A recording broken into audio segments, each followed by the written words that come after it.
Welcome back to the Strength and Speed Podcast. I'm your host, Strength and Speed owner and Conquer the Gauntlet Pro, Evan Preparis. I got a guest with me today. But first, a quick word from our sponsor. This episode is brought to you by Exoskin. Exoskin is a seamless athletic apparel, 100% made in the USA, completely veteran-owned company. Recently picked up 2 different pairs of their shorts and 2 different pairs of their socks. They're awesome. They're made with this PTFE and copper, so it's like the PTFE is like kind of what Teflon is made of, so it reduces friction, kind of repels water, so great for obstacle course racing. And the copper has basically antibacterial properties, right? So it's gonna, the stuff we're jumping in during the middle of OCR is not the cleanest water typically, so that's a nice touch too. We've also got a 30-day money-back guarantee, so if you're not sure if you want to pick up a pair and want to give them a test out, you can head over to exoskin.us and use code STRENGTH20 to save you 20%. We don't get a kickback from that. That discount is all going to you. And make sure you look for my reviews coming out on Mud Run Guide soon, talking about their products.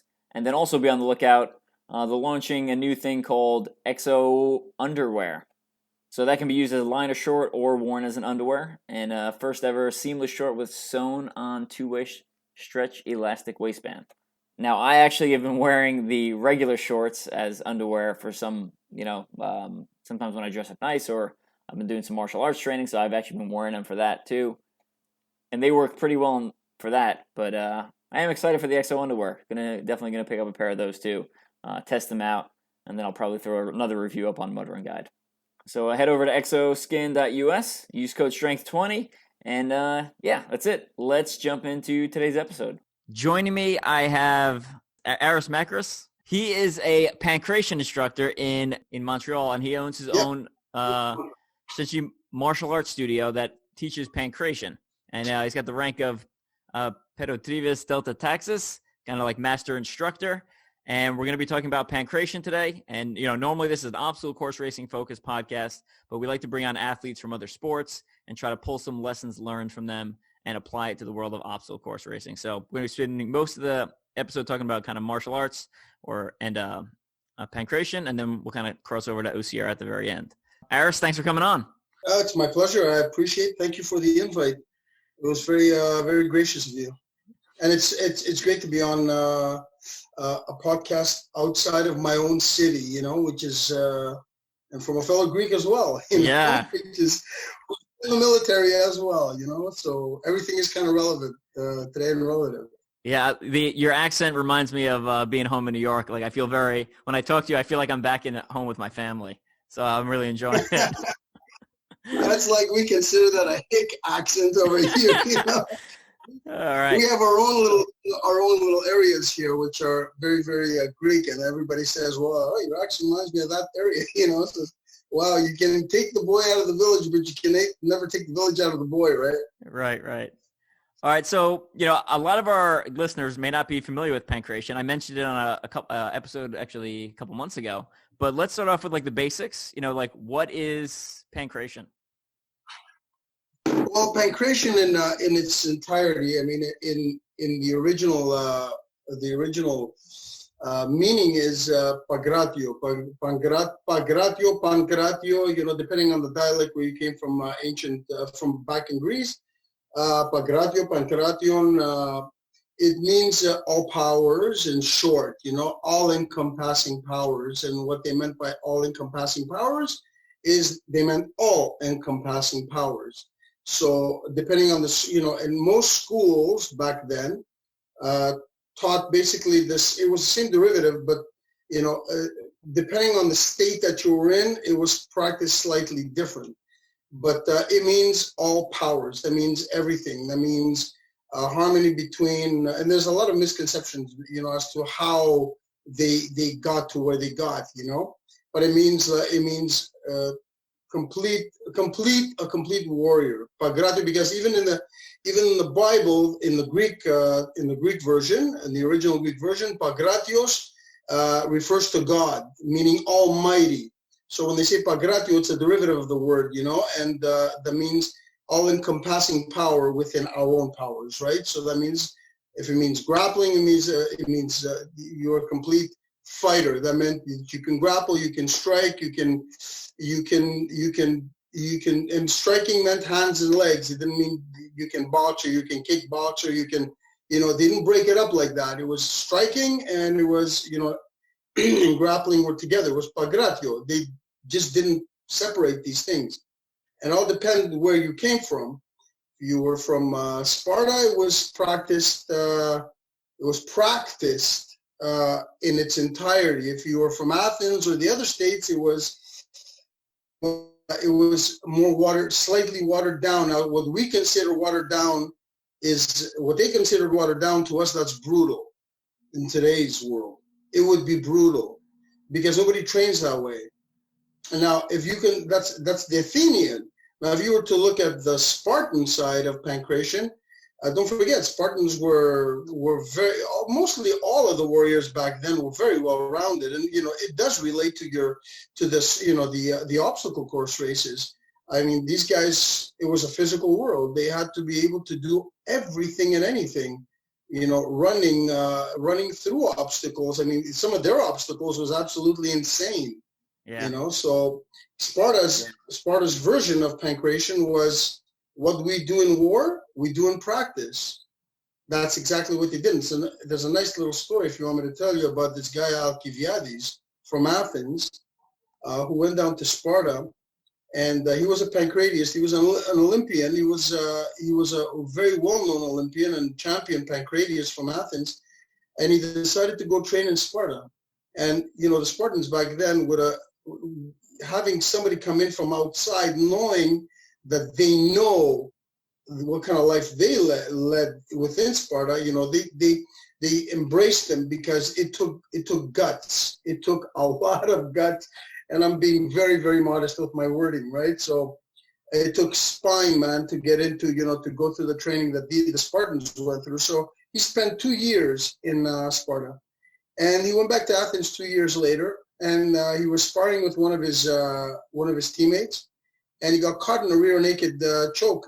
And before the guy could apply it, Alcibiades grabbed his arm and tucked his chin in deep and took a bite out of the guy's arm. So the guy let him loose. Alcibiades, reversed the position, and he submitted the guy. Now the guy got up. Here's the interesting part of this. This is how they viewed things back then compared to how we view things today. The guy got up and goes, and he looked at Alcibiades, and he goes, Alcibiades, and he's swearing at him, and he's going, you're disgusting, man. He goes, you bite like a bloody woman. And Alcibiades, he got pissed. He got mad. He got up and he you think he got mad because the guy says you bite him. And he got up and he goes, I don't bite like a woman. He goes, make no mistake, I bite like a lion. So to them, biting was every bit of it. It wasn't an end-all thing, but it was a great strategic distraction to, get the guy to focus away from where he was and, then continue with the job. And it was something that he had learned in Sparta. Whereas in Athens, it was unheard of during practice. In Sparta, everything went. Yeah, I was doing some research on the sport, and yeah, like Spartan was like, yeah, we're cool with biting and eye gouging and like basically essentially legitimate, like the original UFC was like, yeah, we do no rules, but no biting, no eye gouging. But like Sparta back in the day was biting and eye gouging allowed, and then the other city-states were, no biting, no eye gouging, but striking, grappling. Don't forget, their war was all, taking steel to somebody. This is not what we do today. Their war was mano a mano. It was close quarters. That's what it was. So it was the ultimate in being able to, to fight in close quarters. The Spartans were very methodical in what they did. They go, what you do in training doesn't just reflect what you're going to do in reality. It is reflexive of what you're going to do in reality, because no matter what you do, you're drawing a response from the other person. Cause and effect. They were masters of cause and effect.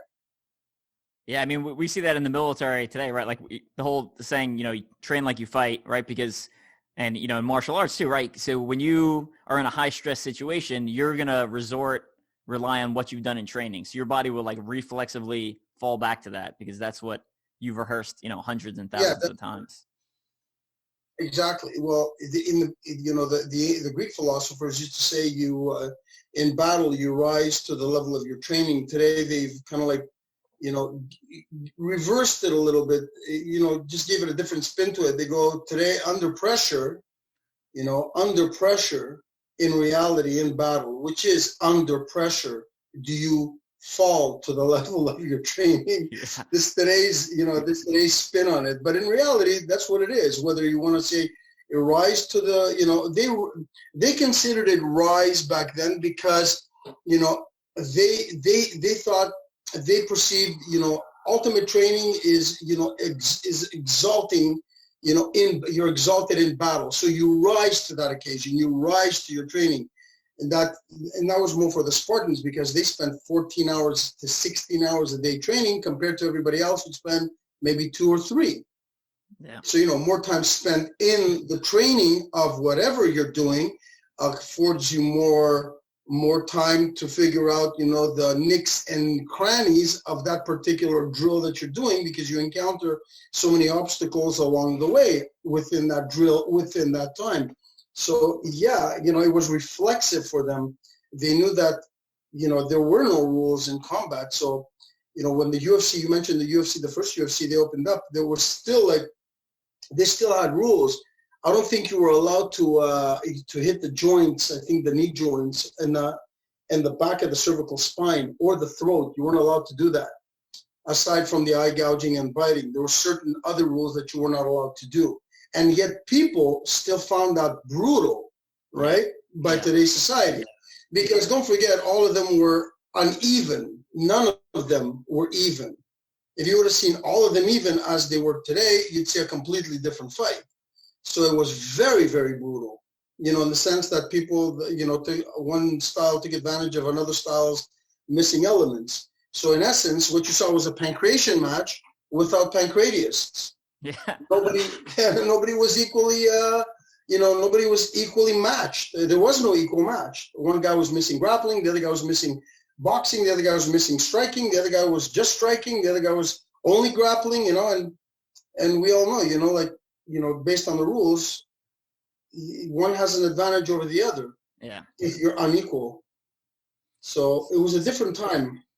So I've heard pankration being called I've heard people refer to it as the first mixed martial arts. So, how old is pankration, first of all? Well, if you want to talk about, we distinguish reality from legend, right? Yep. Now, when we look historically backwards, we see, because you can see it in Homer's Iliad and Homer's Odyssey, pankration. So we know that Homer's books, there are 3 accurate books. There are 3 books that are to date known to be very historical books that are known to be extremely accurate, nonfiction. They are nonfiction. They are as real as it can get, and archaeology has proven, and forensic archaeology and history has brought them out into fruition.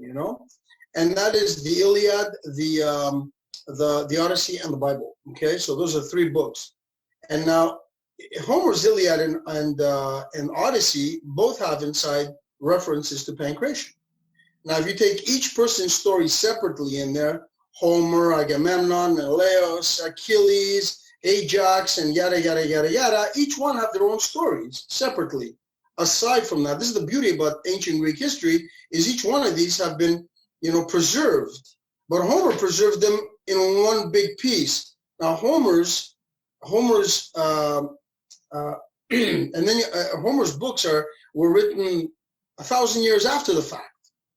And yet the accuracy of the historical accuracy is intact. So now you take the book of Orpheus, who was part of the Jason's Argonauts, the Orpheika, the Orpheika, the Orpheic hymns. Well, they have in that book reference to their ancestors practicing pankration, and the Orpheic hymns are very old. They are very old. How old they are? A few thousand years old.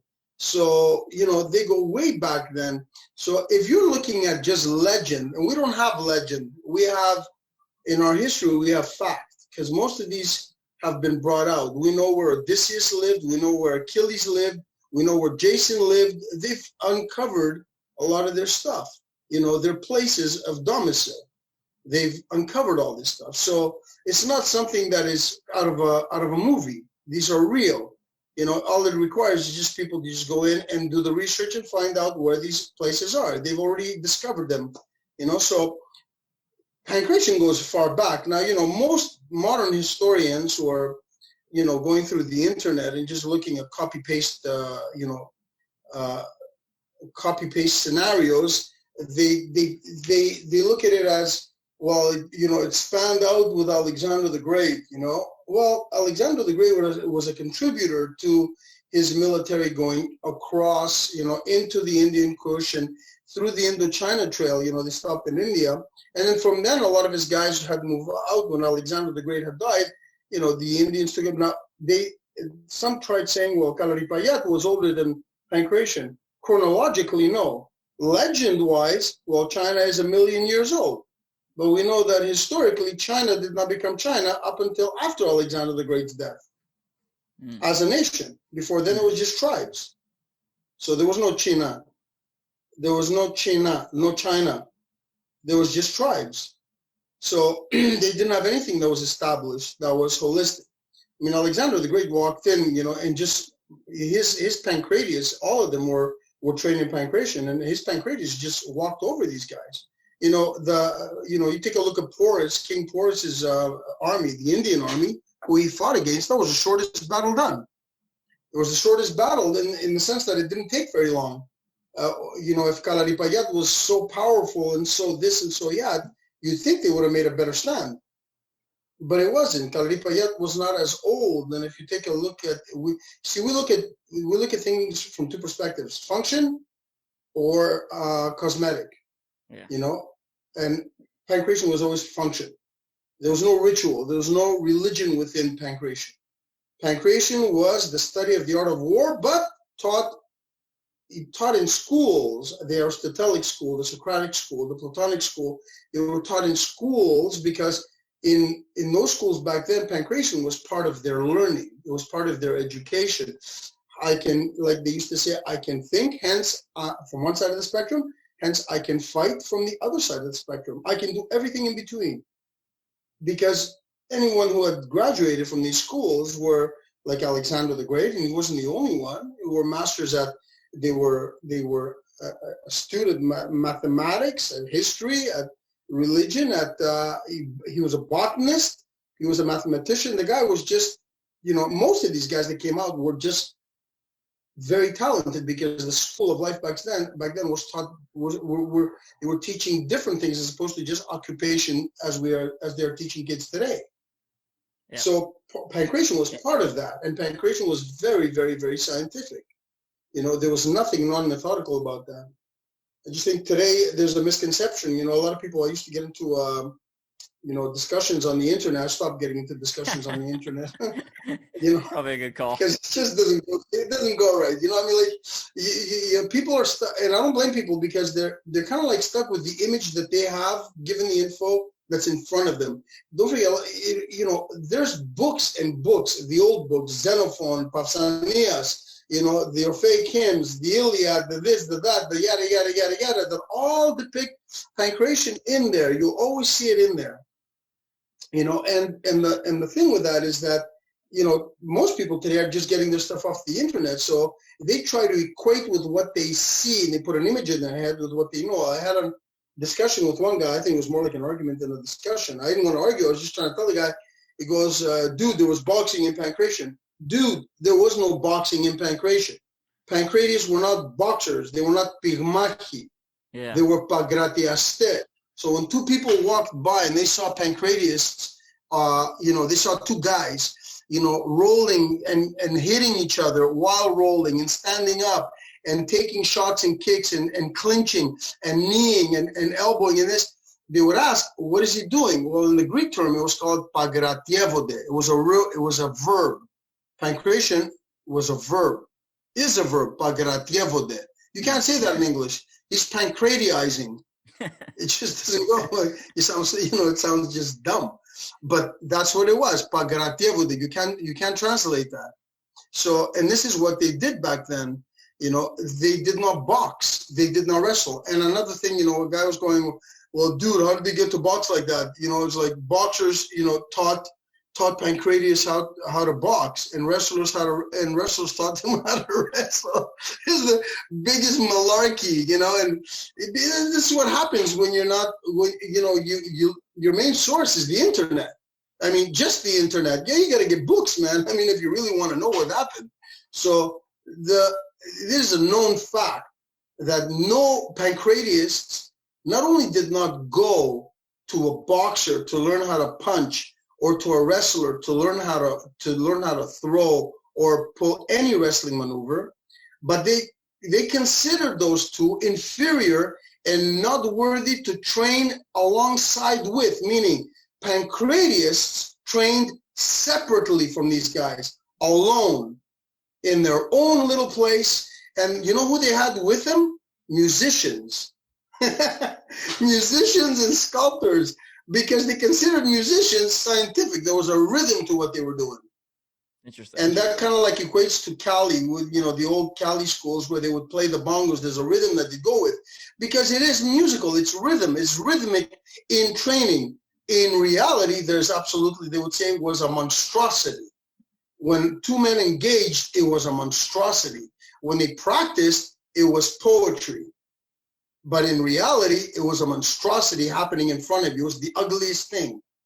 Yeah. So, but they would not engage any boxer or wrestler. They considered them. See, there was never in the history of pankration. Let me, I talk a lot, but because of my age, if I stop, I forget, I'm done. So I'm feeding a lot of information here. So the thing is, there's no record saying that any wrestler or boxer ever participated in a pankration tournament and won or lost, for that matter. They just didn't. Whereas there's plenty of records, nonstop. They have records of almost all Olympic events or Nemean events or Delphian events, where they have the records of the winners in wrestling, in boxing, in this, in pankration, in running, in the armored run, So they have those there. It's just for people to go look for them, right? Now, there's no record of any of these guys joining any pankration, participating in a pankration tournament, but there are plenty documented, stories of, and they have the winners down, of Pancratiists who, in the same event, won the pankration, then went over and won the wrestling and won the boxing. How do you do that against a guy who specializes in wrestling and a guy who specializes in boxing? Yeah, it's wild. Well, it's pretty easy. If you consider that wrestling was one form back then, meaning if you were to combine judo, jiu-jitsu, I wouldn't say as far as jiu-jitsu is concerned to that extent, because there's many rules for different jiu-jitsu tournaments, but if you were to take judo, wrestling, and jiu-jitsu and anything that had to do with any throw and any lock, including small joint locks and breaks, okay, it was all one thing. That was wrestling back then. I can drop a guy on his head. I can snap his fingers. Couldn't hit him, but I can twist his neck off. I can, you take a look at Eddie Bravo's, twister, and they had that back then. They did those, man. It was, they were allowed to do that. They can leg lock and break toes at the same time. And it was very hard to leg lock back then because, especially in pankration, because guys would know how to, kick up. They were allowed to kick upwards. They were allowed to kick hard. So it was hard to control big legs, And the thing is, a lot of something that a lot of people don't take into consideration. There were no weight categories. Yeah. So that means that the smallest guy there was as monstrous as a fighter as the biggest guy today. The smallest guy back then at 140 pounds would look at a 200-pound guy today like the new UFC champion, Ngomu, whatever his name is, and he would look at him and go, okay, next. There's another guy to eat up. Yeah. Because, when you have no rules and you have no weight class, you got to be one hell of a thinker here. You have to be strategic. You got to know yourself very well. You got to know body dynamics and body kinetics really, really well. And there's no mistaking here, because you know what the strengths of the other guy was, and you know what your strengths were. Now, most of the time, I don't want to say most of the time, but quite a bit of the time, the heavier guys would win. But that wasn't all of the time. That was most of the time. But there was no rules. There was no weight class. So the little guy had to, and it wasn't all the time. It was, I'd say 40-50, 45-55%. That's what it was. 55% they won most of it. That would be considered most of the time. Yeah. The little guys had a big chance back then. So we covered a bunch. I was gonna say we covered a bunch of the differences. The essentially Pankration, ancient Greece, literally no rules, no weight classes. What are some of the other differences with MMA, right? Like, are Pankratians, they're going in barefisted, right? Or are they wearing, because modern MMA wears gloves, right? Okay. Barefisted. They train with punching bags. Their bags were different back then in the sense that they used various type of rocks within bags. They'd use sand, then they'd use a mixture of sand and smooth rock. And then sometimes they use jaggedy rock, depending on the effect they wanted on their hands, right? No bag was less than about 300 pounds back then. Now, it wasn't just the weight itself. It was the what you would feel upon impact. I mean, the surface itself. These guys developed serious power. I mean, like, they had no gloves. They were the only guys that worked with imandas, which was wrappings, leather wrappings, were the boxers. Yep. Pancratius, because they had to grab, they trained without anything. So they kick into that shin kick, front kick, and elbow and punch and claw into that, where they have stories where they would rip into the pigskin bags. I mean, literally rip into the pigskin bags with their fingers. They would like literally claw, palm, punch. They used the whole shebang. Now imagine whacking away 350 to 400 pound bags. Now I have a 250 pound sandbag in my school. It is about 11 inches in diameter and about 4 feet tall. Okay, 11 inches in diameter. The average pig bag back then was about 2 feet in diameter and about 4 feet tall. So can you imagine how much that weighed? Yeah. And the type of impact that had. So these guys would put their fists through that.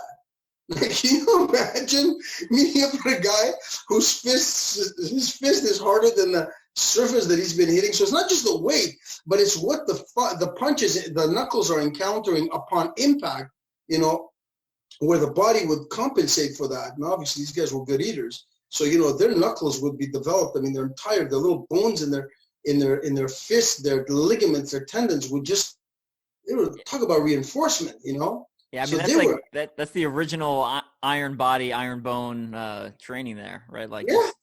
Mm-hmm. So you see a lot of it's popular, like the Shaolin monks, right? Like getting the, super hard shins or fists or even crotches, right? Iron crotches.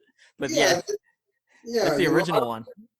I don't know if the Spartans or the Greeks like getting kicked in the groin as training. that one. They were active, I mean, so I don't know if they, I don't think they included, they add that into the training, but I mean, like, they were tough. They were extremely tough. Yeah, I just finished a book that talked about iron groin training, and I was like, hard pass. That sounds like something I'll definitely pass on. Absolutely. Are you kidding? I mean, those are things that I don't want to discover. Unless I have absolutely no plans in the future, whatsoever. But I don't see me going into a monastery anytime soon. If I do, it'll be something to consider, But right. It was. So, Pankration, you that right, thousands of years old, no rules, kind of all out fighting, all powers, right? So, I'm tracking that it was around a couple thousand years ago, lasted for a couple hundred years. And then I'm tracking, correct me if I'm wrong, but it basically disappeared for a couple hundred years before it kind of came back in the modern era. Is that correct? Somewhat. Somewhat. Can you give us a little background between ancient pankration like through today? I know that's a huge topic, but like, Okay. how do we go from ancient pankration to today? Oh, that's a big time machine leap. Well, we went through the Byzantines, right? So I mean, like after the Roman Empire, Theodosius he abolished the Olympics back in 380 AD. They were still doing pankration until then, right? So people were scattered into their own places back then. It was the Christian era too. So, a lot of the Christians moved on into Constantinople, the majority of them, where they had freedom there. And in parts of Greece, because pankration was still practiced even in Rome. There was pancratium back then too. Now, the thing is that as far as the Greeks are concerned, the Roman version was called pancratium. So, in Italy today they'll call it pancrazio, but the Latin word for it was pancratium. So now a lot of this went kind of like, it didn't just disappear back then, but don't forget back, we weren't, it wasn't like today where things are publicized, they're marketed. There was no marketing back then. It was a necessity. Constantine's armies were trained hand to hand. They were trained like that. When we had, for example, the Turks come in, everything went underground. We weren't allowed to pray. We weren't allowed to be taught anything, to be schooled. We weren't allowed to train. There was nothing. So everything that happened underground. There was a few families that kept it up, but when you consider the few things that these families did, it wasn't enough. You couldn't say it was entire systems. I mean, but they did teach, because don't forget, if you were to take, fast forward a little bit and go to 1821, and you're looking at small groups of Greeks against massive, regiments of Turks. These guys weren't just fighting with guns. The gun, it was one shot, boom, it was still sword. Well, where are they learning the sword from? Yeah. And they were very good swordsmen. And we're talking now back then when the Venetians were great swordsmen, the French and the English and the Spaniards, and they had their own, they already had, they had the time to evolve, whereas us, we had 400 years of almost annihilation. So where did they come up with this? It was all taught underground. Now, was it publicized as pankration? No. But I can tell you though, when I was serving in the military in Greece, I was in Rhodes, and I walked into a little store in the old city of Rhodes, and it was a little variety store, a little touristic variety store selling touristic stuff and beach stuff and cameras and whatever. Yeah. There was a little old man there. He must have been about 80. He was about 80, anywhere between 80 and 85 years old. Okay, guy looked. He was wearing a tracksuit. Very, very humble man.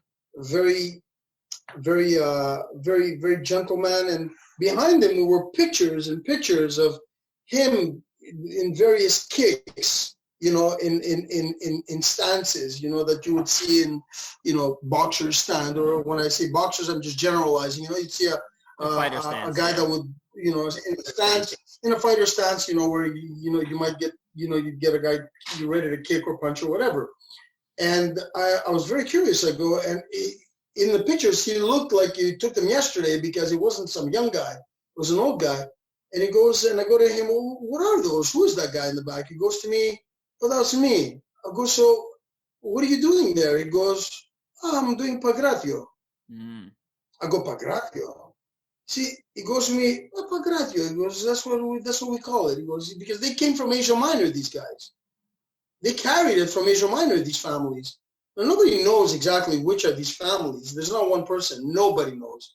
Not Arvanitas, none of them in Greece know which families are these families. Because during that time, they didn't live a comfortable life, where they can evolve their art. And while, mind you, in Constantinople, for Greeks during that time that were still living under the Ottoman rule, there was the Hellenic Sport Association housed, a few sporting events. One of them was tennis.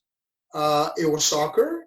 The other one was fencing, boxing, wrestling, and pankration. In those sporting events, in that community. They had that. But, you know, they were under tight, you know, this tight-knit, you know, hostage-like, you know, scenario. We were still under the, you know, they were still under the rule of the Turks. The Greeks couldn't do nothing in Constantinople, you know, in Asia Minor. They couldn't do nothing. So even after they were, you know, they were liberated, they still couldn't do nothing because they were on the side of the Turks. They were on the Turkey side. On, you know, Constantinople having been taken over. So, you know, for them, it wasn't something that they can get out and say, well, we have room now and time and the luxury to be able to, you know, push this like the Japanese did. And, you know, they had the luxury of doing that. Nobody swarmed down, you know, on the Japs. So we didn't have that luxury. For us, it was about rebuilding, meaning rebuilding lives. How many came from Asia Minor back then in the exchange, you know, and even before the exchange, migrated over into Greece. And a lot of these people had these backgrounds, but they were starving. They needed, you know, and this is what this man told me. I don't know if he's around today. We're talking about 1993. He was 80 then, 80 something. Yeah. So, and he goes to me, we came over. He goes, we were starving. We weren't even accepted by the local Greeks here. He goes, we were looked upon as you know, as illegal migrants. You know, we weren't even looked upon as Greeks. Imagine. So he goes, we came over. We were starving. We had no food. We had no work. You think I had that? Now this is 1993. The guy has obviously lived, you know, through this time, and he's able to, you know, put these things together. He says, you think we had time to sit there and market our art like it was a marketing thing, like we had magazines? Don't forget, the magazines that were pushed in the United States, Evan, were not from Japanese or Chinese people. They were from Americans, you know, pushing it was an industry for marketing. They were making money out of it. Japanese back then didn't want to teach anybody their stuff. Only a few traveling guys would do that in exchange for work and stuff like that. You know, so the Greeks had moved over into Asia Minor. They were like, the guy goes to me, the last thing on my mind was to teach people martial arts. I was starving. I had a family, he goes. I had no food. We were just being chased out. Half my family was annihilated. He goes, to think about this, he goes, but then he goes, as time passed on, you know, and we settled ourselves this and that, we kept it to ourselves. He goes, we just trained. He goes, this is what we did. We just trained. Now, at that time, Greece had gone a completely different revolution. So now, if you want to compare, if you want to fast forward to today, well, that's a whole totally different story, man. well, let's jump. Let's jump into your story personally. Like, how did you, you know, did you study other martial arts first before you found Pankration, and then how did you get involved in that world? Well, I started like everybody else in the Asian martial arts, you know, and the reason was Bruce Lee. Yeah. You know, he was everybody's reason back then. So, you know, but as we went on, you know, I mean, I was exposed to different teachers, different things, and I grew up on the streets, and we had our own Bronx here, our own Harlem, you know, and our own Harlem and Bronx were just as brutal as New York's. I mean, you know, people are people, brutality is brutality, right? So street fighting and street gangs back then were as brutal here as they were anywhere else. So, you know, you're taking martial arts, and I mean, I went from the Japanese arts at the same, you know, the thing that made it different for me was I'm doing a martial art, but we're also street, you know, we're also gang fighting at nighttime, and I can't apply any of the stuff that they were teaching me. And, you know, I'm getting shots to the nose, and no ukiri block is going to do it. You know, whereas my friends who were doing boxing were able to bob and weave better, and I'm going, what the heck is going on?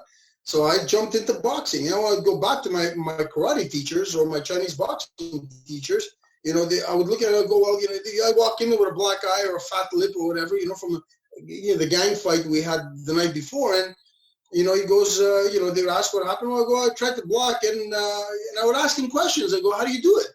I mean, I tried to, you know, block it this way, block it outwards, and I couldn't get it down. He goes to me, probably your timing was off. I look at it back now. When I hear that, my timing was off. There's no timing enough that you can have to be able to stop a shot coming in, unless the guy's traveling at a speed where you can, you can kind of like meet him halfway. That's slow. So, my teachers would ask, he goes, well, what did he do? Well, I would do what the other guy would do. I would fake low and come up high. And even my teacher couldn't stop it. He had no question for that. And he would tell me, go F yourself. Get out of here, out of my face. You're just slow. When those questions can't be answered for me, I just started snooping around. I just happened to run into a teacher that said, that said to me, I was about 14 or 13, 14 years old. He goes to me, you know what? He goes, if had it not been for the Greeks, we and pankration, I didn't know what pankration was then. He goes, we wouldn't have martial arts today. And Masuyama was the first one that I mentioned that. And I said, really? Wow. I mean, we were learning our Greek history, but I didn't know what pankration was. Then I started to delve into it. And then I started to delve a little bit more into it. Unless you're going in that direction, only then. And the only place you can find where pankration was, there was no internet back then. It was only through books. Yeah. Through the books. The Orphic Hymns, Pausanias, the Iliad, and then you try to, with your experience. So, but for me, I started going from place to place to place to place. I did judo for years. I did amateur boxing for many, many years. And, like till today, people can't figure out, MMA guys can't figure out how did the pancratius box if they didn't learn it from boxers. I go, dude. It's a different dynamic when you're using feet and hands, legs and hands together, and a different stance altogether, completely different stance. Just like there's a different stance for boxing as there's for Thai boxing. Yeah. Because it has to accommodate different shots coming in. So, the pancratius had to be adapted to either being shot in, or kicked or punched, and being able to negotiate that and, carry out his strategy, his counter. So for me, it was a matter of, my questions were never answered, but I had the luxury of, well, if you want to call it that, it was like a cursed blessing, where we'd be scrapping at nighttime. It was I went to a couple of schools over here, which were notorious for scrapping.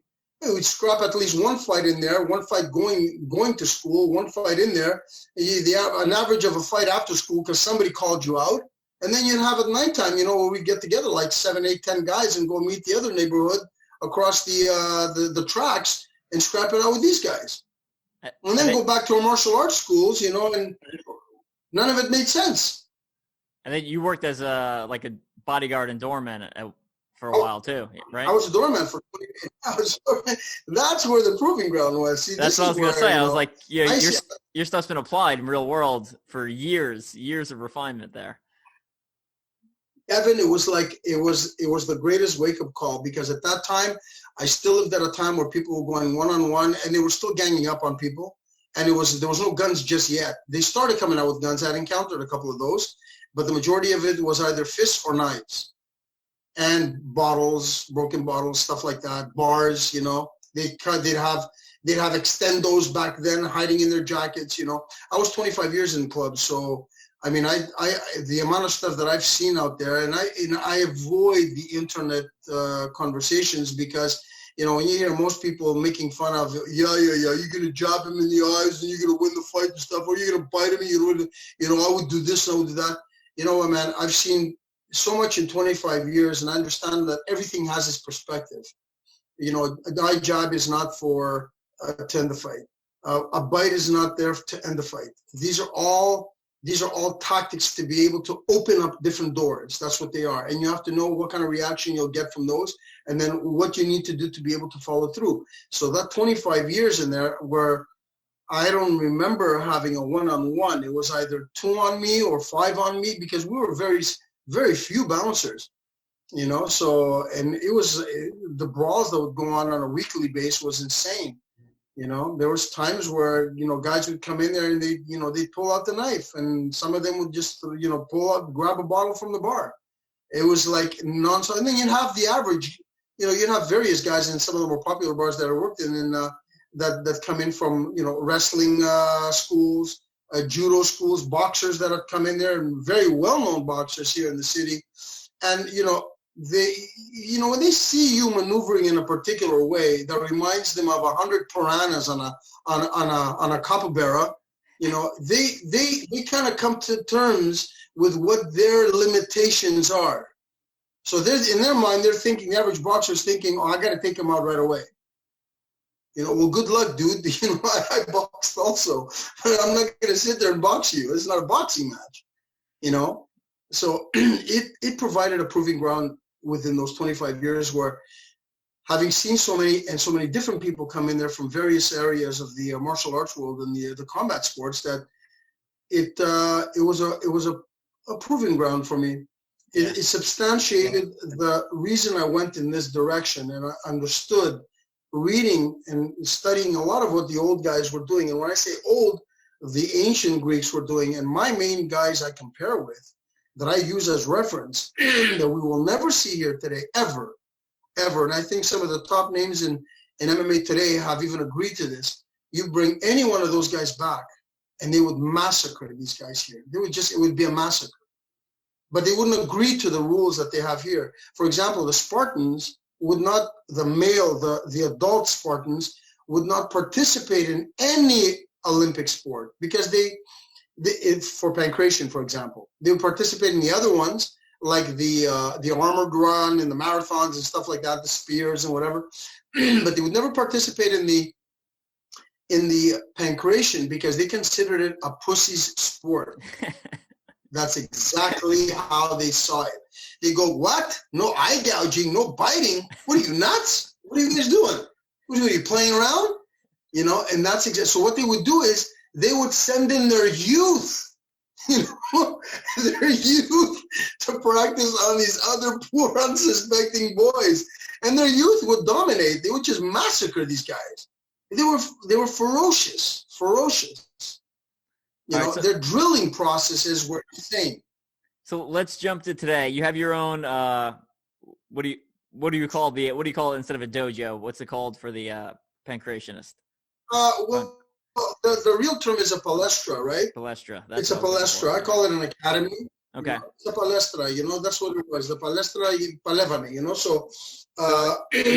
If someone wants to come train at your palestra, right? Like, do you offer kids classes, adult classes? Like, are people going in? Like, Are people going in there expecting to get like punched in the face full force? Like, because I think when you hear like, oh, there's an MMA gym or there's a Pankration gym, right? Like, I think people's initial reaction is like, well, I don't want to get punched in the face. Like, I'm going to see like I just saw on UFC last night. Yeah, well, you know what? Not everybody today comes in for the same reasons. Not everybody comes in there for those reasons. Some people don't even want to spar, and I totally respect that. I'm not the guy that's going to sit there and coerce them or try to convince them that, getting punched in the face is a good thing. It is a good thing. Some people, though, what happens is it's a great thing. It teaches you that what were you afraid of, the worst, because fear becomes a monster in a person's brain, right? And this is what most people are afraid of, getting punched in the mouth, violence. Well, if you become acquainted with violence in a very methodical way, in a way that allows you to enter, get your feet wet on your own, and that's my approach. My approach is I want to entice them in a way where they want to get their feet wet. Now, once they do want to get their feet wet, how I approach getting their feet wet is a completely different story. That in itself is as methodical, because I don't want them to just go in there and just swing at each other. I want them to go in there and be able to work on specific stuff so they can build certain defenses, certain reflexes, and certain reactions. And then at the same time, while they take the average light shot to the mouth, or the leg kick, or somebody to try to shoot in, slowly they become accustomed to it. I want them to get familiar with it and conquer a bit of their fears first and foremost. And I've had the most timid individual do it my way, where I didn't force him to go in there. He just saw slowly, and he was enticed. He's tempted. He's a human being, and he wants to, he's already challenging himself by being in the school and going through the drilling process that I put them through. And then slowly, he wants to open himself up to, okay, let me experience this. How do I do it? I mean, they ask questions. Well, it's not like back in the days where, men were men and, they just, we just did stuff and you just, did it at full force. I start them slowly, and you'd be surprised how, they do engage. They, eventually they realize, like, okay, it wasn't that bad. I put them with 20-ounce gloves to begin with, and the younger guys, depending on who wants to go fight, for example, those are the guys that I'll get a little bit more extreme with. I'll open them up more. But, it depends on the person themselves. Kids, that's a different story. Kids will adapt to anything you teach them. Anything you teach them.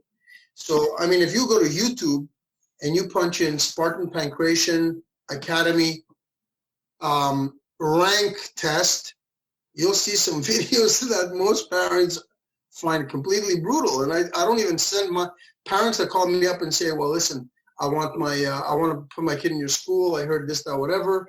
And, how do you do it? Well, I don't send my parents, those type of parents, to see what we do on YouTube on those particular videos. And I have a ton of those there. I just describe them. I let them come in, try a week free, and take it from there. But then there's some parents that say, listen, man, I want my kid to learn how to fight. Yeah. I don't want my kid being a victim. I want him to learn how to fight. I want him to toughen up. He's a wuss. He's a this. He's a that. Or he's got it, and I want him to do whatever. And then I'll say, okay, well, you're the right guy here. Go check out, go to YouTube and check out these links, and look at that. And you'll see it's pretty brutal. I've got like 5, 6, 7, 8, 9 videos. I was scrolling through some of your videos, and you have, you told this girl Pankration, and she was beating up this boy at like a tournament. I was like, damn. I mean, she was good. Her form was really good. She was aggressive. It was impressive. So, is that the video Fighters in Action? I'm not sure. I know in the video you actually commented that she actually the judges gave the decision to the other kid, which I didn't understand how. Yeah. But I mean, that was in Wisconsin. She was doing really well. That was in Wisconsin. She did. We got ripped in that, man. I mean, we walked out of there, and it was good friends of mine that have the tournament, that do the promotion there. But, I looked at them and I go, dudes, I mean, you ripped off some serious fights here, I mean, that one girl was just beating up on my daughter was beating up on a guy too. But if you take a look at Spartan Pankration Academy rank test, you're going to see kids are just, you're going to see the bulk of it. Now, I tend not to do it. That's the rank test. These are young kids, but they've been taught like that. And a lot of these kids are still with me today, years later. It depends how you teach them. Depends the trust they have in you and, what method you use. You use a method that allows them to open up themselves. They feel tough. Give them a mountain, they'll climb it. Give them a molehill and make it sound like it's Mount Everest. They think they've accomplished something. They've accomplished nothing. In reality, and under pressure, they'll never be able to. It'll never be able to hold water. So that's why, again, I go back to what can you do under pressure. So I make sure that the kids slowly adapt to these stresses and anxieties, and they learn to manage them by facing them slowly. Eventually, they're pounding. If you look at, like I say, you look at Spartan Pankration Academy rank test, take any one of those videos, they're beating the daylights out of each other. None of them are complaining. And they're all good friends. None of them are complaining. They're all great friends. Why? Because they familiarized themselves with it. They became okay with it. It was nothing new to them. It was just exactly what it was back to the Spartans. But if you baby kids today, kids are amazing. My daughter is used to seeing me run for literally hours, and 50-mile races and 25-mile races, 90-mile races, etc. So when she's 5 and she runs a mile, she wasn't even she's like, I ran a mile, and I was like, I was like, damn, that's awesome. For a 5-year-old, that's insane. 5-year-old, that's insane. But that's what they know. Yeah, because that's what she knows, and she sees all my friends are athletes, so she's used to seeing females, run hard and race fast, right? So that's what she thinks. That's right. That's what she thinks you're supposed to do. So we go to gymnastics, she'll she runs through the gymnastics course like it's a race, even though it's not, right? They're just doing exercises. But and to her, it's the challenge, you give her a bigger challenge, and I'm pretty sure she'll chew it up. That's what she wants now. That's what she's growing into. That's exactly what it is. That's what you're supposed to do. They know that. That's what they know. Yeah. So I was looking at, so I got interested in martial arts last year, started doing a little more research. And I as a Greek, right, I started looking up into pankration, and I found almost no pankration schools, right? Like I found yours. And then you mentioned him earlier, Jim Arvanidis, who's written a couple of books. He's been on a Black Belt magazine. I found like his private, private lessons or whatever he offers. But like, that's about it. I found some other places that use the name in the United States. But then like you go to their website and they're not like, it's pankration school. And then you actually look at the classes and they're like, we teach jiu-jitsu and boxing, right? Like they don't use the actual pankration name. No, it's more like an umbrella name. Yeah. That's what it is. And they still can't figure out, they're still at odds like you need to do boxing in order to do pankration. Not really. I need to harmonize my fists with my legs, my fists with my elbows with my legs, and with my ability to somehow close my distance. I need to use these impact weapons to be able to close my distance when I need to. So my dynamics and movement has to be relative to my environment. So I can't sit there and just do boxing only, and take a position of a boxer only. I need to develop reflexes that allow my arms to move freely. And when I say my arms, I mean my fist and my elbows. So I can sit there and punch away in different boxing combinations, but I prefer to work. Now, it depends. If I'm teaching somebody brand new from scratch, he's going to work his boxing skills, his punching skills first. Then I'm going to harmonize him with his elbows second. Then I'm going to harmonize these two together. So, if you're looking at a more advanced individual, his drills are not punch-only oriented. It's sort of being able to put and harmonize these two together to work together, because both are greater as a whole than the sum of the parts. So that's the difference between us. And while most MMA schools are just teaching the standard, because this is what the standard was. This is what came out of the UFC. Thai boxing, jiu-jitsu, and wrestling. Well, you're seeing a lot of the more traditional martial arts like Taekwondo and karate guys, come out who have much more elaborate kicking and more versatile kicking than the average Thai guy who's got a round kick, who's got a front kick, who's got a knee. Now you're seeing these guys come in there who are doing, because, we're doing more of that than, who are showing more elaborateness in their ability, to use their legs and to enrich their strategies. So it's still, they're at the infancy if you consider it. We're moving forward, but we're still in the infancy if you consider where the guys were back in ancient Greece, because they're having a hard time trying to understand how do you put that together. I don't do my grappling separately unless I'm teaching somebody from scratch. Then once they understand that, everything is punch and everything is strike down or strike up. Everything. Like in ancient Greece, they go ano pankratio, kato pankratio. Stand-up pankration, ground pankration. Today we call it ground and pound. Ground and pound could be with a cleaver. what does that mean, ground and pound? So with the ano pankratio, everything goes standing up and everything goes standing down, on the ground. Oh. So all the drills are incorporated in a way where they allow me to move, but within the sphere of striking, be it with my elbows, be it with my legs, be it with my fists, be it with my head, because I relate first to what, to real life, and real life is another term that most people have maligned, meaning that life and death scenario. I don't want to get caught in a street fight and not have the reflexes if my head, if I have the opening for a headbutt, to pull the headbutt. Right. I know how to do it properly. So I need these reflexes. In order for me to have those reflexes, I have to train them incorporate them within my drilling. Yeah. That's the difference. Good points. We're going to start bringing it back into the obstacle course racing world. So, what lessons can we take from, training pankration and apply it to either training for obstacle course racing or maybe just kind of like life in general? Well, everything they did back in the day was for life. It was about life.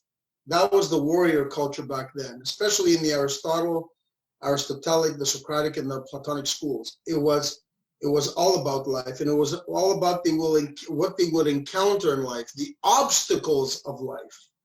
And that for them this is why they said Pancratius could not just be a good fighter. You know, a warrior could not be a good fighter. He had to be good everything.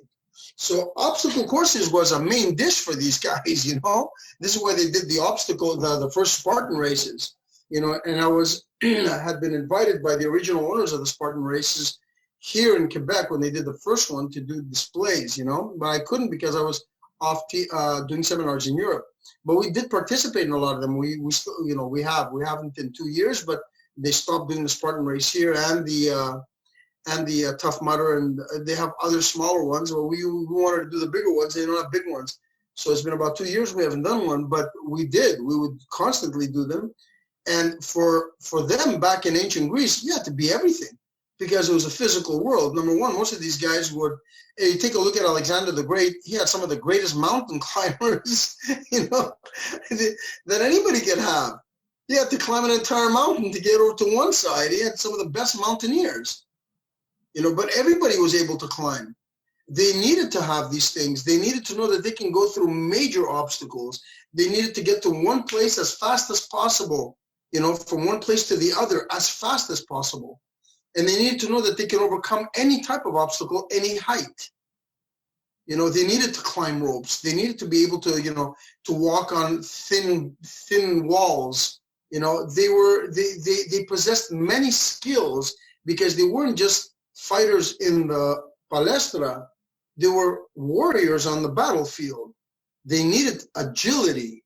So for them, they reflected as, you know, being able to put all these skills in perspective, you know, because, okay, I mean, you weren't going to fight all the time, but you had other skills that you can perform. And for them, it was just a matter of being able to say that I can overcome obstacles in life too, because being able to overcome these obstacles requires a certain amount of training, which requires a mindset. And that mindset is what drives the body through when the body doesn't want to go anymore. You know, same thing with the marathoners. You know, this is exactly it. It is all mind. I'll give you one example the Spartans used to do. They have an exercise. It was called tree fornicating, to use a lighter word. So, you know, so this tree fornicating, they line up behind this massive plátano. Oh, yeah. It's like an oak tree. Big, you know, those big platania, you know, big, wide, old rock hard trees, man. And, you know, deeply rooted trees. And they would be lined up 25, back to back, shield to back, 25. And they would spend about most of their, you know, on that particular drill, they could spend 14 hours on it. Then you say, what are you doing 14 hours? Well, in 14 hours, you figure out what goes wrong, where you give out, what gives out first, where's your stability, where's your guy's stability behind you, you understand?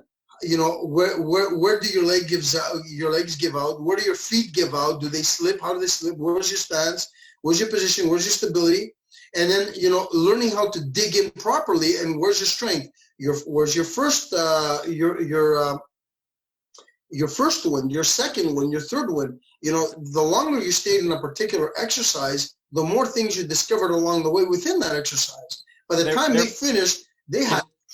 Just so our listeners are clear, they're in like basically like a phalanx formation, pushing against the tree, right? Like is that what's going on? They're like pushing against it. Yeah. And they're pushing against it, trying to take it down. Now, obviously, they weren't going to take it down. So this is where the saying comes in, you know, an immovable object meets an unstoppable force. You know, so they would do this, and they would do this over many, many hours. because by the end of this, yes, they were exhausted, but they also learned how to settle into those positions. Like you'd look at their feet underneath, they had churned the ground to such a degree where they knew how to use their toes to dig into the ground. Their entire bodies came into play. They knew every nick and cranny of that position and of that particular drill where they can now push. So what they used to do is, this is why they begged for a battle, the Spartans, just to relieve them of the training. So they literally begged for battles to come just to take a break from the training. Now, when they would meet up with a bunch of guys in a front line with shields, you know, they would bowl them over. This is what they would call bowling them over, because they were not an unmovable object. They had spent so many hours behind that tree, pushing and pushing in perfect formation, and knowing what each person's position was relative to the other in front and behind, and his personal position, and how to gain ground and stability and use that position with maximum force, that they would bowl over an entire first, second, and third row of soldiers. That's what the training was. You talk about a bunch of a little province with a minimal amount of guys, always fighting guys that were odds of 5-1 to 10-1. Yeah. So, you know, and in their life, they were runners. They would go through crazy obstacles. They'd spend days going, you know, and their obstacles were not smooth and softened up. They're all rough, you know, over walls, under walls, you know, crawling on gravel, you know, so they can get to, because they had to maneuver. Don't forget, these guys were commandos. You know, there was a point in Thermopylae, most people don't know, this is what I mean by history is beautiful. It describes what we do today, you know, and what we lack today, and how well prepared they were to show you what kind of obstacle course runners these guys were. These guys were amazing swimmers. They can do stuff that, you know, we consider it wow, he did a triathlon. Whereas these guys would go, you know, would look at it today and go, what? Yeah. He swam, he biked, and he ran? That's it? These guys found their way, a small task force, group of commandos, Spartans, found their way into Xerxes' camp and mistaken his tent because he was a couple of tents over. And had he been in that tent, history would be telling a completely different story today. Yeah. He would have been massacred by these guys, undetected in an entire group of hundreds of thousands. They went through these groups, man, like they were nothing, and they got detected on their way out and still made it out. Yeah, I remember reading. Dude, I read Gates of Fire. It's based on historical fact, right? But it's Stephen Pressfield wrote a description of. It's a docustory. Yeah. So yeah, he took facts and basically filled in a narrative behind it and some dialogue and stuff. Very like accurate. That. Yeah, it was really accurate. He took all these books and put them together. Pausanias, Xenophon. He put all of these guys together and presented the life of the Spartans in preparation for Thermopylae. I remember when 300 came out. I mean, it was really awesome. But I remember, and I know it's based on Frank Miller's graphic novel, so it's not based on Gates of Fire. But I remember I remember watching the movie and then being upset that they left out some of the stuff like the raid on Xerxes' camp, and you know, like Leonidas I think dies at the beginning of the third day, and there's like this huge battle where they're essentially fighting over his body, like they keep regaining it and then losing it and then regaining it, you know, like. Yep. I was like, oh, that would have been so much cooler than kind of how they did the movie. Have you seen the original, the 300? There's a movie called 300 Spartans that I've seen. 300 Spartans, that's right. Yeah. Have you seen that? I have, yeah. I own the DVD, yeah. It showed that part, you know, where they walked in there and they did that, you know, and it's interesting. I mean, another great book which depicts Spartan discipline is Michael Curtis Ford's The 10,000. Okay. You've got to read that. Every military man should read that. I'm not going to tell you what the book is about, but I can tell you that It is an amazing docu-story, again, very well put together, where the discipline, Spartan discipline, had amassed a group of people together that they considered greater than even the Spartans, trained by a renegade Spartan who Sparta had exiled, because after the war of the Peloponnesian War, after 25 years, this guy still was freaking bloodthirsty. He just wanted more, he couldn't get enough, and they threw him out. And Cyrus, hired him to train a group of his most beloved 10,000 Greek mercenaries. And they considered it the greatest force after the Spartans, even greater some than the Spartans themselves, because he put these guys through such training that I'm not going to tell you what the rest is about with the Crocs, but you've got to read this book, man. I'll definitely. This is an amazing book, and it tells you, and it also gives you stories about how Pausanias' dad, Xenophon's dad, because Xenophon was a very, very meek little boy, right? He was a very delicate kid. He didn't want anything to do with wars and stuff. And his father was the general of the Athenians, okay? And he would hire Pancratius to come in there and train him and beat the shit out of him on a daily basis. That was part of his training, Pankration, and it's in the book. Awesome.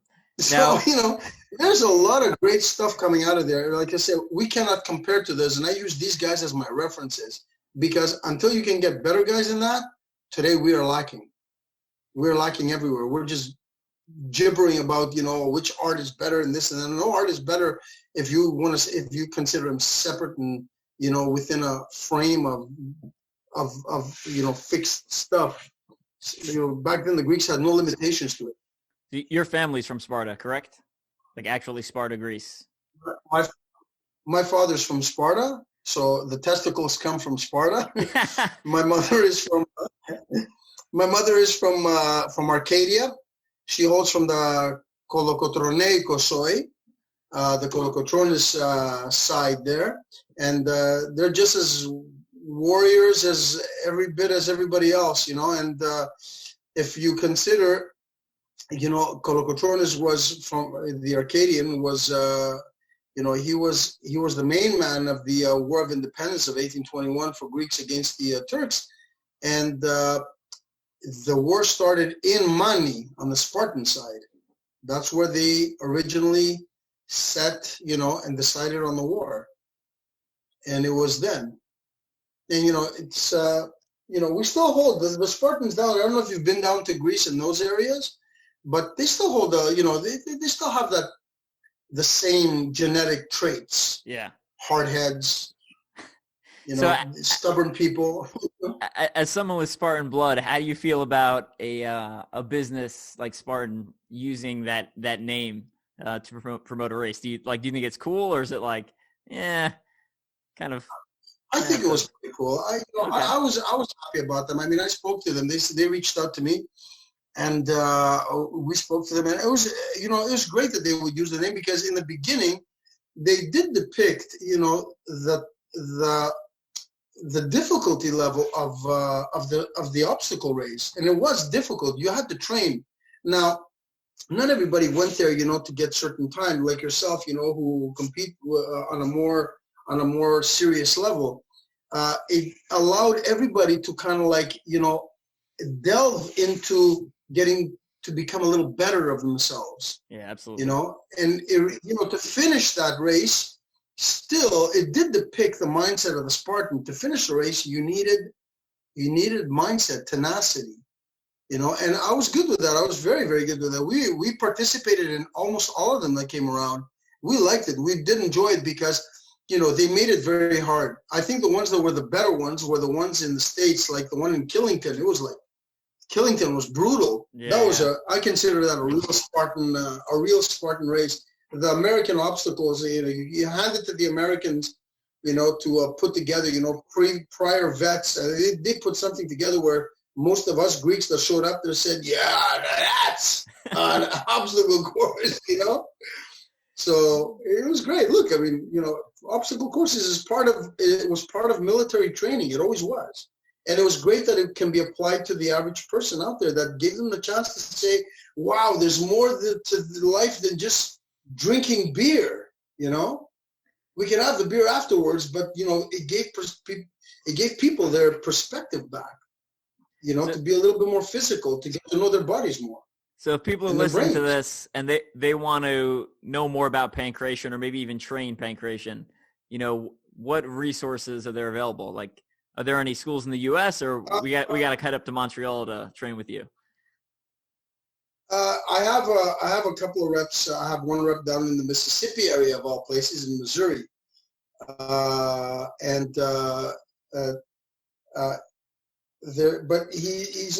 they're not really active because they're going through their own hard times. Right. And right now the main place is up here. I'm hoping to get a couple of representatives down in the States. I have a large following from the States, actually. And I have worked with military bases in the States as well, and military personnel, high-end military personnel there too, including around the world too. Portugal, Italy, France, Switzerland. And it'd be nice to get something happening in the States, but right now it's primarily over here. I stopped doing the seminars because it was just, COVID came around and, right. We're over here. But right now I do have people that are working with me online. And we work meticulously and methodically. They still get the benefit of it, although, we might not be face-to-face physically. I still have a way of being able to present it to them where they can actually work it the way I want them to work it, As long as they can get a punching bag or a bob bag up there, they can do very well, So right now, the best way to go about it is my website. Get in touch with me through there. My email is another good way of doing it. Online courses have not been that bad. I was very skeptical in the beginning, but given the results I've seen with some of my clients online, I'm sold. Gotcha. I am. So, what's the name of that website? And we'll put the link in the bio also of this podcast. The website is pankrationcanada.com. No www. It's pankrationcanada.com. And there was a mix-up with the domain name sometime last year because we had to change the website about a year or two ago, I think. And it's actually Pankration Laval. But if they punch in pankrationcanadaasis.com, they'll get to my website. It'll take them to the website.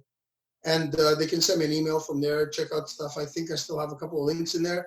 They can go to my YouTube channel, Aris Makris, and they can check out some of the videos, the documentaries that I've done there with the History Channel and History TV. Yep. And check out that too. Yeah, we'll drop that link in the bio too. And that's actually how I found you, because I was just YouTubing around trying to find pankration stuff, and your name kept coming up like repeatedly, like only your name came. Glad it still does. That's awesome. Yeah, like only your name came up. Like you, and like I said, you and Jim Arvanitis, and then everyone else. I was like, I can't find anyone else who's like actually. Like, in Greece, they were like pretty upset. In Greece, they were upset because they go, they were a little upset at the fact that pankration was revived, in outside of Greece, in Laval, Quebec. Jim brought out the name, and I took it a little further than that. I started working with military bases around because, we kind of like, Jim. I give kudos to Jim because he brought out the name and he made it aware to the public. Had it not been for him, people wouldn't know what pankration in the modern world was. Now we might do things differently because I delved more into not wanting to look like a kickboxer or a wrestler, and putting those together because, you can't take parts of different cars and put them into a Ferrari and say it's a Ferrari, By skeleton it is, but not by function. So we did things a little differently, but had it not been for him, we wouldn't know what pankration is today, And I think the Greeks were very upset at the fact that, me having cultivated it further out and bringing it out into the military world too and law enforcement, they were kind of like pissed at the fact that they know that Pankration's rebirth was not in Greece; it was outside of Greece. They're still pissed off at that. They're just having a hard time dealing with it. But it is what it is. So, them too. They're still doing pankration just like in in the States, they're doing Brazilian Jiu-Jitsu, karate, taekwondo, and they're calling it pankration. It's not. That's just reality. It's not. You can't call karate pankration. It has its own system, distinct stuff, distinctive methods, and distinct, cosmetic look, Yeah. Gotcha. Distinct aesthetics. Same with Kung Fu. You can't call that pankration. All right. Well, we're going to start wrapping it up. Before we go, any shout outs you want to give? Friends, family, sponsors, etc. People, whatever. So my good friend and special agent, DEA agent, Philip Kearney, he was one of my first good friends, and he had come all the way over here to Canada at one point. He still is a big guy in DEA. He had even taken the Canada office over here in Ottawa, the American embassy, so he can stay close over here and train with me too. Captain Benjamin Taylor from the Psych Ops unit. I think he's in Washington. No, he's back down in Clarksville, Kentucky. And yeah, I used to live there. He's an amazing guy. I've been down there too, man. I love them grits. Let me tell you, man. I love them grits. It was just, I had a great time. Good people, amazing. And he's another brother. And a big shout out to him. And these people, we still keep in touch. And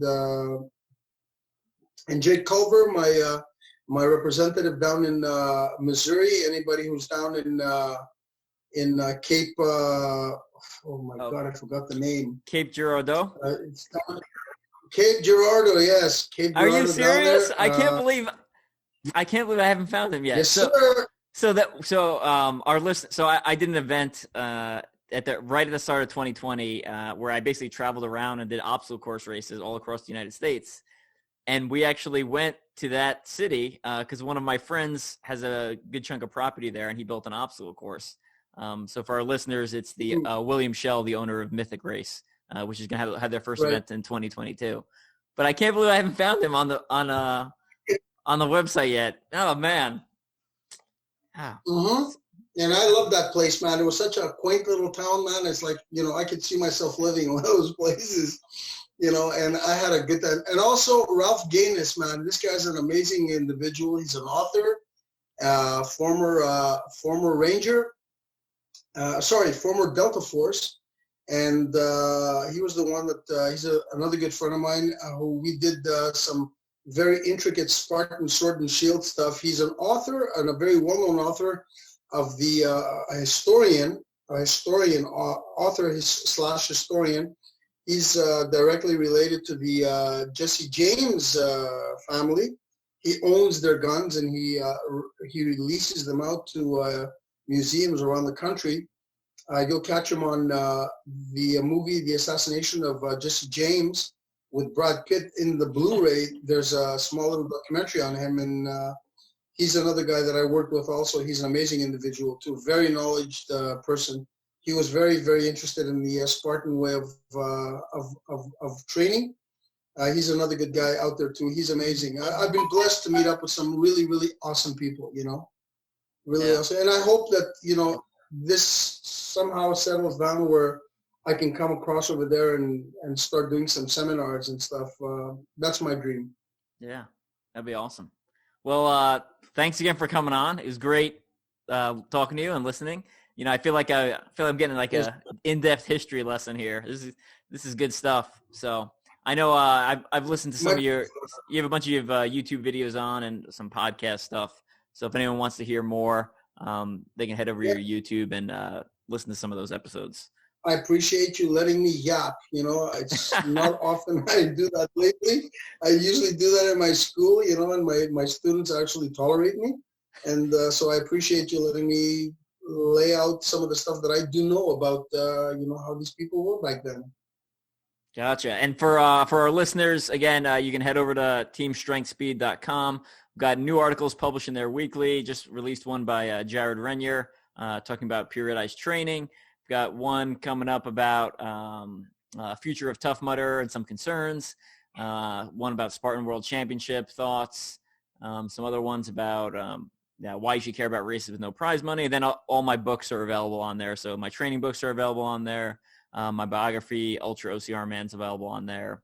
And then, of course, we have Bleg mitts. We're out of Bleg mitt lights, the obstacle course racing mittens there. But we do have Bleg mitt extremes. So not planning on restocking until probably this summer. So if you want extremes and you're getting ready for toughest mudder, definitely pick those up sooner rather than later. And see what else. All right, I think that's about it. And then keep an eye on Stoke Shed. I know they're shooting a bunch of stuff, not only for KC Timber Challenge, the local OCR venue, but they're also shooting stuff for Mud Gear. So you'll be seeing some content from them. And then we just shot a bunch of stuff for Aurora Heated Apparel. So you'll see some familiar faces on the Aurora Facebook page and some of their advertisements coming up. Aris, thanks again for coming on. Really enjoyed it. And pleasure, man. It was a pleasure. Hope we can get the hookup one day. Yeah. Good talking to you.